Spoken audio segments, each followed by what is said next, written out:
అందరికీ నమస్కారం. ఈరోజు మీతో షేర్ చేసుకునేటువంటి విషయం, మనకు చనిపోయిన వాళ్ళు కల్లోకి వస్తూ ఉంటారు, లేదు బతికుండగా కూడా కల్లోకి వస్తూ ఉంటారు. దీనికి మనము ఎందుకు కల్లోకి వస్తున్నారు, కారణం ఏంటి అని అంటే ప్రధానమైనవి రెండు ముఖ్య విషయాలు చెప్పుకోవాలి. వాళ్ళు బంధువులు కానీ, స్నేహితులు కానీ, రక్త సంబంధం ఉన్నవాళ్ళు కానీ, లేని వాళ్ళు కానీ, మనకు వాళ్ళు జీవించి ఉన్నంతకాలం, జీవించి ఉన్నప్పుడు కూడా వాళ్లకు మన మీద చాలా అభిమానం ఉంది. మనతో మాట్లాడడం అంటే వాళ్ళకి చాలా ఇష్టం, మనం చాలా అభిమానిస్తూ ఉంటారు. అలాగే మనకు కూడా వాళ్ళ మీద చాలా ప్రేమ ఉంది, అభిమానం ఉంది. కలవాలంటే కుదరకపోవచ్చు. ఎవరి కుటుంబంలోని సమస్యలు వాళ్ళకు చాలా ఉంటాయి, చాలా బిజీగా ఉంటాం, కలవాలని మనసులో తపన చాలా ఉంటుంది. అయినా కూడా మనం వెళ్ళి కలవలేము. కానీ పదే పదే అనుకుంటూ ఉంటాం, వాళ్ళని వెళ్ళాలి, కలవాలి, మాట్లాడాలి అనుకుంటూ ఉంటాం. ఎలా అయిపోయింది మన జీవితాలు అంటే ప్రతి క్షణం ఫోన్లోనే ఉంటూ ఉంటారు. కానీ ఎవరి గురించి తపిస్తున్నామో వాళ్ళ ఫోన్ చేయాలంటే కుదరదు. అటువంటి బిజీ లైఫ్ ఇప్పుడు అందరికీ ఉంది. అటు మాట్లాడడం కుదరక, చూడటానికి కుదరక, వెళ్ళడానికి కుదరక. ఇంకా ముఖ్యమైనవి ఏం చెప్పుకోవాలి అంటే, ఇద్దరు అన్న చెల్లెళ్ళే అనుకుందాం, లేదా తల్లి కూతుళ్ళు అనుకుందాం, తండ్రి కూతుళ్ళు అనుకుందాం, లేక తల్లి బిడ్డలు అనుకుందాం.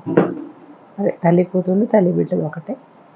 అన్న తమ్ములు, అక్క చెల్లెళ్ళు, ఇలా రిలేషన్ ఏదైనా కానివ్వండి, వాళ్ళకు ఒకళ్ళ మీద ఒకళ్ళకి ప్రేమ ఉంటుంది, అభిమానం ఉంటుంది. కానీ మాట్లాడే అంత సమయం దొరకదు. దాంతో వాళ్ళకి ఒకరి మీద ఒకరికి తపన ఎక్కువైపోతుంది. అప్పుడు మన మనసులో ఉన్నటువంటి ఆ అంతర్గతంగా ఉన్నటువంటి ఒక మనస్సు, దీన్ని అంతర్గతంగా ఉన్న మనసు అని అంటే చాలా వరకు అర్థమవుతుంది, అర్థం కాదు.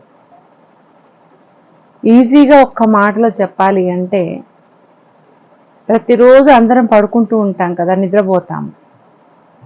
నిద్ర రావటానికి ముందు ఒక్క సెకండ్ అందరూ ఆలోచించండి. ఈ అనుభవాన్ని నా వీడియో చూసిన ప్రతి ఒక్కళ్ళు ఆలోచించండి, మీకు ఈజీగా అర్థమైపోతుంది.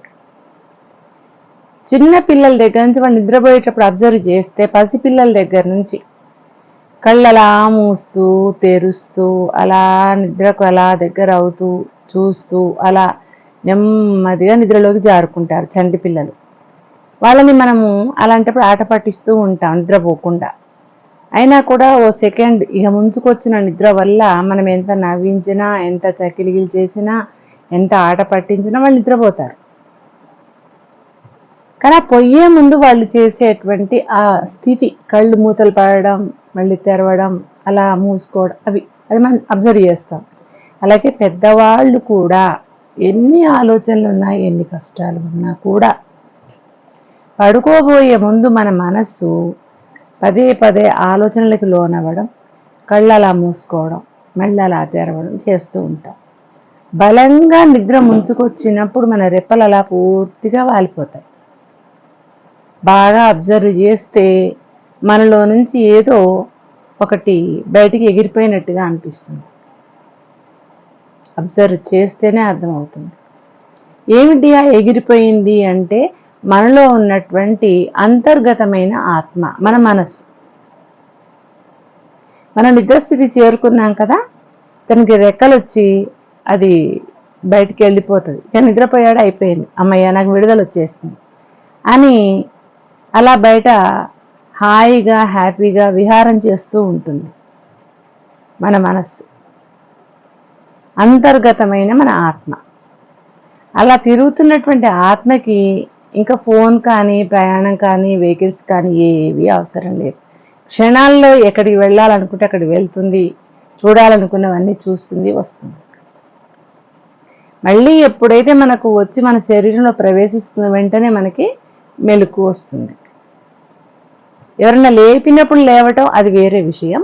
ఎవరు లేపకపోయినా మనమే సడన్గా ఉలిక్కి పడ్డట్టుగా అలా కళ్ళు తెచ్చి చూస్తాం ఒక మంచి నిద్రలో.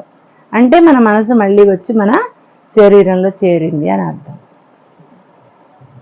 అలా తిరిగినప్పుడు మనకు ఒక కళ లాంటిది కలుగుతుంది. అంటే మన మనసు పదే పదే కోరుకుంటోంది వాళ్ళని కలవాలని, చూడాలని అర్థం. అంత మంచి బంధాలు మన మధ్య ఉన్నా వెళ్ళలేకపోవడానికి ఇంకొక కారణం కూడా ఉంటుంది. అన్న చెల్లెళ్ళు అనుకున్నా, అక్క చెల్లెళ్ళు అనుకున్నా, తల్లి కూతుళ్ళు అనుకున్నా, వాళ్ళకు అవతల ఉన్నటువంటి తల్లి కూతుళ్ళు అనుకున్నాం.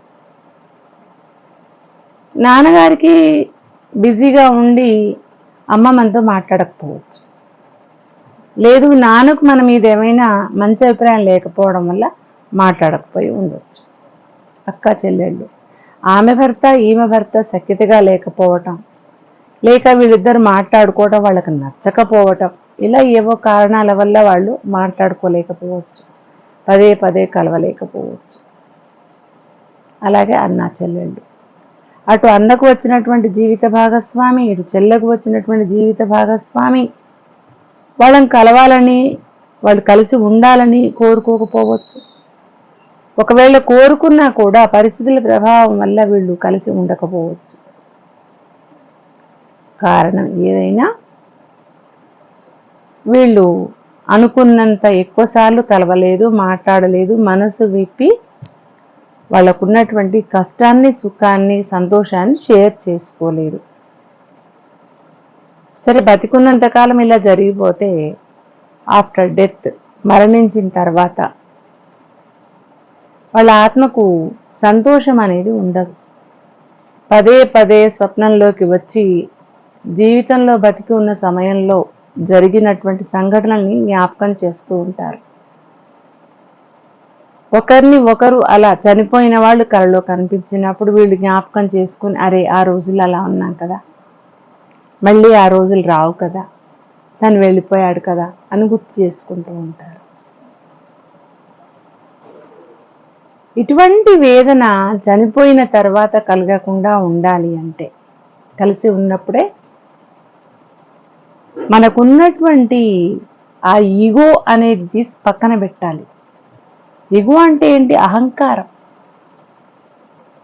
ఈగో అంటే అహంకారం. నేనే ఎందుకు పోయి కలవాలి, అది అహంకారం. కలవాలి అని నీ మనసులో ఉన్నప్పుడు నువ్వు వెళ్తే తప్పేముంది? ఈ అహంకారాన్ని పక్కన పెడితే హ్యాపీగా కలవచ్చు, సంతోషంగా ఉండవచ్చు. అయితే ప్రేమ ఉన్నవాళ్లే కల్లోకి వస్తారు, ప్రేమ ఉన్నవాళ్లే, ఆత్మీయంగా ఉన్నవాళ్లే మనల్ని స్మరించుకుంటారు. ఇది ఒక 50% కరెక్ట్. రిమైనింగ్ 50% మనమంటే ఇష్టం లేని వాళ్ళు కూడా మనల్ని పదే పదే తలుచుకుంటూ ఉంటారు. ఇది కూడా 100% డ్యామ్ షూర్. ఇష్టం ఉన్న వాళ్ళు ఎన్నిసార్లు తలుచుకుంటారో, ఇష్టం లేని వాళ్ళు అంతకు 100 రెట్లు ఎక్కువగా తలుచుకుంటారు మనల్ని. కోపంతో, నేను వాళ్ళని ఇలా చెయ్యాలనుకున్నాను కానీ చేయలేకపోయాను, వాళ్ళను టైం దొరకాలి, నాకు అవకాశం రావాలి, కానీ ఏం చేస్తానంటే వాళ్ళని అలా ప్రతి సెకండ్ ఒక ఇమాజిన్లోకి వెళ్ళిపోయి మనల్ని తలుచుకుంటూనే ఉంటారు వాళ్ళు. ఈ తలుచుకునే వాళ్ళకే ఇలా అనుకునేటువంటి ఇద్దరు వ్యక్తుల మధ్య అనుకోకుండా ఓ వ్యక్తి మరణించారు. అప్పుడు అది ఒక పగలాగా ఉండిపోయి వాళ్ళు కూడా స్వప్నంలో కనిపిస్తారు.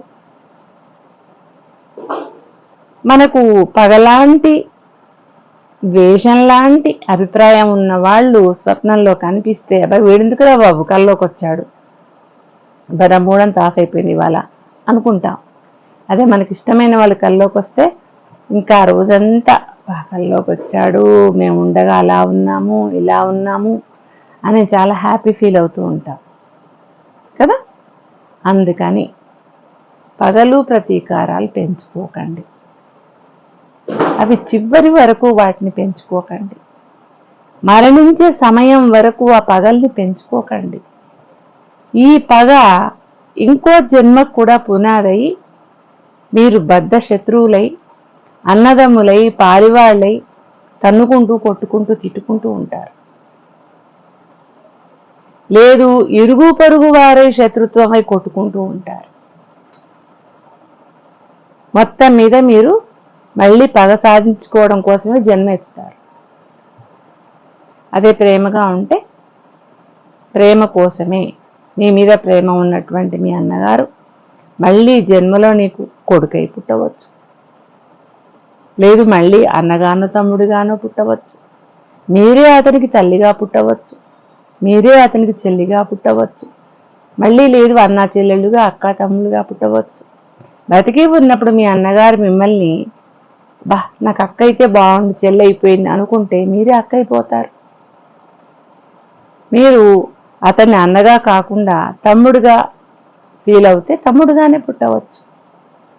ఇలా కూడా జరుగుతాయి. ఒక్కొక్కసారి తల్లిదండ్రులు తెలియకుండా మన మీద విపరీతమైన ప్రేమ పెంచుకుని మళ్ళీ జన్మకి కొద్దిమంది అంటూ ఉంటారు పైకి కూడా, నేను చచ్చి నీ కడుపున పుడతానంటారు. అలా వాళ్ళు మన సంతానంగా కూడా పుట్టవచ్చు. ప్రేమకు ఎంత గొప్పటి విలువ, ప్రేమకు ఎంత గొప్ప విలువ ఉందో కదా. ప్రేమకు అంత గొప్ప విలువ ఉంది, పగకు అంతకు రెట్టింపు సాధించుకునేటువంటి గుణం ఉంది. అందుకే పగతో ముగించకుండా జీవితాలు ప్రేమతో ముగించండి, ప్రేమగా జీవించండి. ఇది నేను ఈరోజు మీకు షేర్ చేయాలనుకున్నటువంటి విషయం. Thank you.